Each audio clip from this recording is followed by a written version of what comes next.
What is going on, guys? Welcome to part 2 of using the canvas in HTML5, and in this tutorial we're going to be drawing some simple shapes. But first, please, if you're watching this tutorial and you haven't watched the last one, then make sure you have a JavaScript file and make sure you set up your canvas just like mine right here.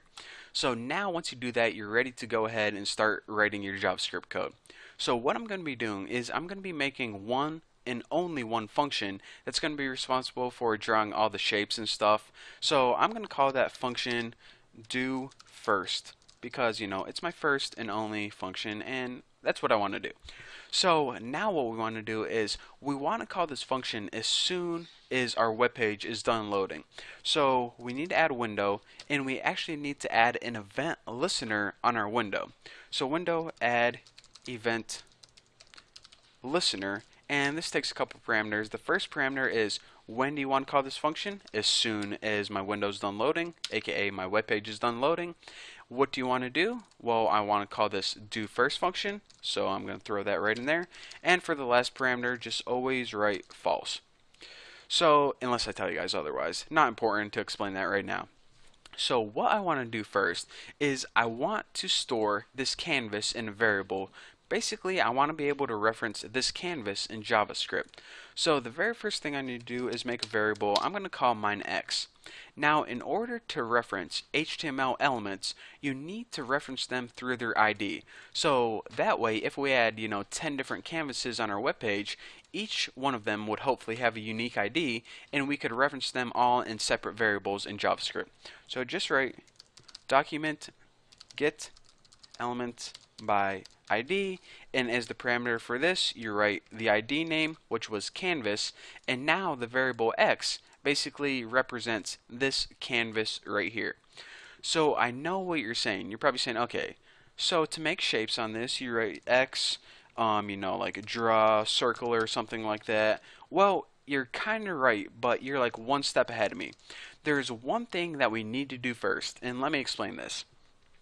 Now that they're making HTML5, they're making a bunch of awesome features that they're still in development right now.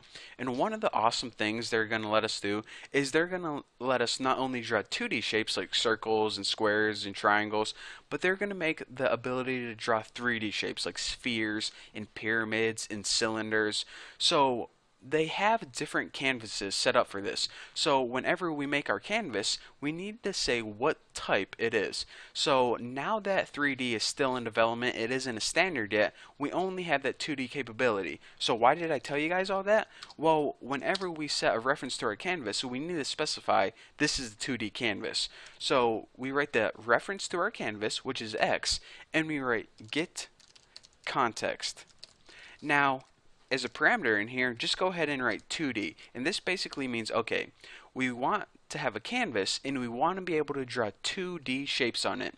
So now we are ready to reference this canvas through the variable canvas and it's set up to draw 2D shapes on. But I know what you're saying. Uh-oh, Bucky, you're going to get an error because you forgot to use the VAR keyword in your JavaScript. Now, did I forget and am I going to get an error? No, I did that for a reason. There are two different ways that you can make variables in JavaScript. You can use this keyword VAR, or you can make a variable without it. Now, it isn't like the same thing. You can just take your pick, whatever you want to do. If you're feeling lazy, just don't use it. They actually made this for a reason. Whenever you use the VAR keyword, if you remember from my beginner JavaScript tutorials, this makes it a local variable. And whenever you make a variable without the VAR keyword, this makes it a global variable. This means that you can use this canvas variable anywhere inside this JavaScript file, even outside your function right here if you want to. So the reason I didn't use that VAR is because I might use this canvas in the upcoming tutorials. So anyways, I recommend making this global. I actually recommend making all your canvases global. It's going to make it a whole lot easier. So now, with that being said, all the background information, let's go ahead and start drawing some crap on here. So in order to draw crap on your canvas, you just go ahead and reference your canvas, right like that, and there are different functions for drawing different shapes. I'm going to show you how to draw a really simple rectangle. Stroke rect. Now what this does is it draws the outline of a rectangle, and it takes 4 parameters. The first 2 parameters are pretty much the x and y coordinates of where on the screen do you want to start drawing your rectangle? And I'm just going to go ahead and write 10, 10. And what this means is, remember, like I said, your canvas is basically like a coordinate system with the top left being 0, 0. So whenever we write 10, 10 right there, it means, okay, start drawing my rectangle 10 over and 10 down. And that's the starting point, aka the top left of our rectangle is going to be 10 pixels over and 10 pixels down. So now it says, okay, I know where to start, but how big do you want that rectangle? Well, let's go ahead and just make it like 100 by 200. So 100 by 200 pixels. If we go ahead and save this and refresh it, check it out. And okay, I messed something up. Let me see what I missed. Oh, I see. I didn't capitalize event right like there. So hopefully when I save this now and refresh, there we go. We get a nice weird looking triangle. So as you can see, stroke rect basically took that canvas and it drew a outline of a rectangle on it. Now the positioning, as you can see, is 10 over and 10 down, and that's where this top left of the rectangle is. So that's where we gave it the position of where to start drawing it.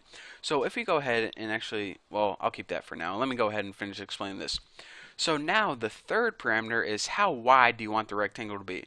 Well, this rectangle is 100 pixels wide because that was the parameter we gave it right there, and the height of it is 200 pixels. So we want to draw a rectangle that's 100 by 200, and we want to start drawing it at 10 over and 10 down. Pretty sweet, huh? So that is how you draw simple blank rectangles. But what if you wanted to draw a solid rectangle, or a rectangle that had color inside it? Well, instead of stroke rect, you would use a function called fill rect. And this draws a rectangle that's filled with color instead of just the outline of a rectangle. In other words, it draws a solid rectangle just like this. Pretty awesome, huh? So now that I have time, I didn't think I was going to have time for this, but I wanted to talk to you guys about one more function that's actually pretty cool, and that is something called clear rect. So let me go ahead and draw a clear rectangle, and you're saying, okay, a clear rectangle, what's the point of that? Is it just like a rectangle that's invisible? Well, a clear rect, let me just go ahead and draw it. Clear rect is like a rectangle eraser. Whenever we draw a clear rect, say we wanted to draw a clear rect right in here, what it would do is it would sit on top of here and it would subtract pixels from whatever was underneath it. It's kind of like an eraser. So let me go ahead and figure this out. Okay, I want to start at 2020, which basically says, okay, we want to start right around here, and how big do we want this clear rect to be? Let's just make it like 50 by 90. So let me go ahead and save this and refresh and check it out. What we did is we basically erased part of our black rectangle by making a clear rect on top of it. We started at 20 over, 20 down, which is right here. It's 50 wide and 90 high. Now anything that's underneath it, it's going to subtract those pixels. In other words, it's going to take a chunk out of this black rectangle.